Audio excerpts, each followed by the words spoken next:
میری پاکستان کے لیے، پنجاب کے لیے اور بالخصوص اپنے شہر لاہور کے لیے دعا ہے کہ اللہ تعالیٰ ہمیں یہ جو اسموگ کی آفت ہے اس سے نجات دلائے۔ پہلے کافی مصیبتیں ہماری زندگی میں ہیں، پہلے کم تھی کہ ایک یہ والی جس سے لوگوں کا ماشاءاللہ سے جو صحیح والے کام ہے کرنے کی بجائے لوگوں کا کاروبار بند کیا جا رہا ہے، لوگوں کا روزگار بند کیا جا رہا ہے، ریسٹورنٹس بند کیے جا رہے ہیں، جی باربیکیو نہیں کیا جا سکتا۔ اور جنہوں نے ایکچوئل اقدامات اٹھانے تھے وہ پلاننگ، پچھلے سال بھی اسموگ ریکارڈ تھا، مطلب پوری دنیا میں ہم لوگ نمبر 1 پہ ہی تھے، اور پورا سال سوئے رہنے کے بعد فیشن شوز اور ٹک ٹاکس بنانے کے بعد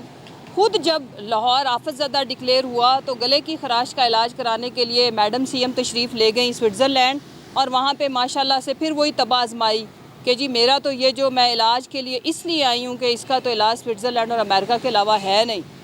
میں نے پہلے بھی بات کی تھی کہ بی بی سی کا شکریہ، ورنہ تو آپ ساروں کے چینلز جو اس چیز کو ہائی لائٹ کرتے، اگر بی بی سی یہ رپورٹ جاری نہ کرتا تو آپ لوگوں کے چینلز بند ہو جاتے کہ محترمہ اس بیماری کا علاج آپ نے بہرحال نہیں کوئی بھی سہولیات دی ہوئی پنجاب کی عوام کو، لیکن اس کا علاج پاکستان میں موجود ہے۔ دوسری جہاں تک رہ گئی بات، میں چونکہ جب یہ اسموگ کا ایشو تھا اور جب میڈم لنڈن اور سوئٹزرلینڈ کی یاترا پہ تھی تو میں زیر حراست تھی، آپ سب لوگوں کو پتہ ہے۔ میں 2-3 ایشوز کو ہائی لائٹ کرنا چاہتی ہوں۔ پہلے یہ کہ پاکستان کے اندر جو انتقامی سیاست کی روایت اس دور میں پڑی ہے، پہلے کریکٹر اسیسینیشن کی روایت بھی انہوں نے ڈالی، محترمہ بینظیر بھٹو کی جس طرح سے اور ان کی والدہ کی کردار کشی کی، اور جس طرح سے ان کے خلاف انہوں نے مہم چلائی مضحکہ خیز قسم کی اور تضحیک امیز قسم کی۔ اس دور میں یہ خواتین کے ساتھ جو انتقامی کارروائیاں کی جا رہی ہیں اس کی بھی تاریخ میں کوئی مثال نہیں ملے گی۔ میں ایک سیاسی ورکر ہوں، کسی بھی پرامن سیاسی جد و جہد کا حصہ بننے سے میرے ملک کا آئین اور قانون مجھے اجازت دیتا ہے۔ میں پرامن پروٹیسٹ کا حصہ بنی اور اس کے نتیجے میں جس جگہ سے میری گرفتاری ہوئی وہ اس کیس میں میرے ساتھ اور کارکنان بھی اریسٹ ہوئے، سب کو ڈسچارج کیا گیا، مجھے بھی ڈسچارج اس مقدمے سے کیا گیا، لیکن پھر میرے خلاف انتقامی کارروائی کی نئی سیریز شروع کی گئی 4 نئے مقدمات درج کر کے، جس میں کہاں میں نے پولیس کو اس وقت زخمی کیا اور اس ایف آئی آر میں مجھے 42 دن جیل کے اندر رکھا گیا، جس کا ٹائم اس ایف آئی آر کا اس وقت کا ہے جب میں لٹن روڈ کے پولیس اسٹیشن میں موجود تھی۔ جب میں اریسٹ ہوئی تو اس کے اگلے دن کے 2 بجے کا جو وقوعہ بنایا گیا اس میں تو پولیس کی زیر حراست تھی۔ انشاءاللہ میں اس کے اوپر اعلیٰ عدلیہ سے بھی میں ایک اپلیکیشن دینے لگی ہوں کہ اس میں مجھے جو میں نے 42 دن کی جو میں نے قید و بند کی صحبتیں صحیح معنوں میں کاٹی، میرے سیل کی بجلی بند کر دی جاتی تھی، پانی بند کر دیا جاتا تھا، وہاں پہ بے شمار مچھر تھا، اور پھر اس کے ساتھ جب مجھے پریزن وین میں 2 گھنٹے بند رکھا گیا، اس میں گندے ٹائر رکھ کے کچرے سے بھر کے،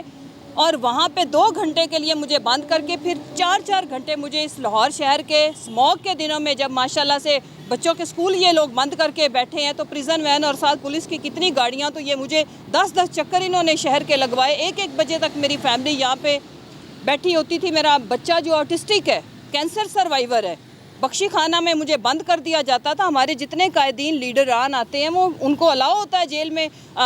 کورٹ میں بیٹھ کے اپنی فیملی سے ملاقات کرنا، میرا بیٹا رو رہا ہوتا تھا، مجھے اس سے ملنے نہیں دیا جاتا تھا۔ میں یہ کہنا اس لیے چاہتی ہوں، اس لیے نہیں کہ میں کوئی مظلوم بننے کی کوشش کر رہی ہوں، اس لیے کہ ہم یہ تاریخ نہیں دہرائیں گے۔ ہم خواتین کے خلاف اس طرح کی انتقامی کارروائیوں کے اوپر یقین نہیں رکھتے،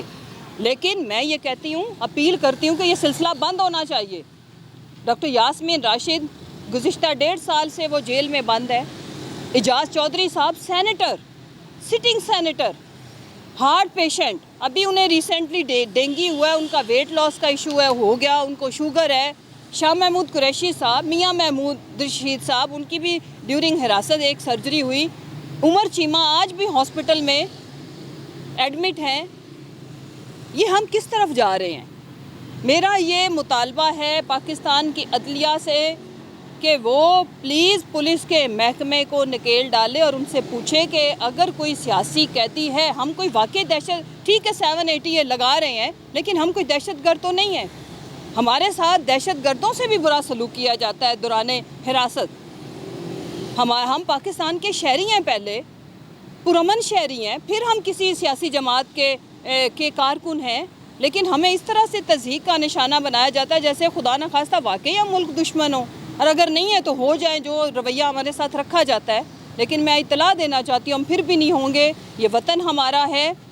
ہم اس کے اندر آئین کی بحالی کی، قانون کی بحالی کی، جنگل نہ بنانے کی جو ایفرٹ ہے وہ جاری رکھیں گے، پرامن رہ کے۔ ہر طرح کی جو ہماری پرامن جد و جہد ہوگی، انشاءاللہ ہم ایک پرامن شہری کی حیثیت سے اس کا حصہ بنیں گے جو میرے ملک کے اندر بہتری لے کے آئے۔ ہم پاکستان کی بہتری کے خواہش مند شہری ہیں۔ میں خان صاحب کے لیے بھی اس وقت ان کے لیے بھی ڈھیروں دعائیں کر رہی ہوں۔ جب میں سیل میں بند تھی تو میرے سیل کی 5 گھنٹے جب لائٹ گئی، اور اس سے اگلے دن جب مجھے پتہ چلا کہ خان صاحب کو 5 دنوں کے لیے بجلی بند، پانی بند اور اس حالت میں رکھا گیا ہے، 15 دنوں کے لیے ان کے سیل کا دروازہ نہیں کھولا گیا 24 گھنٹے، تو بڑا دکھ ہوا۔ دکھ اتنا ہوا کہ مجھے اپنی تکلیف اتنی چھوٹی لگی کہ میں پوری رات اس تکلیف سے سو نہیں سکی۔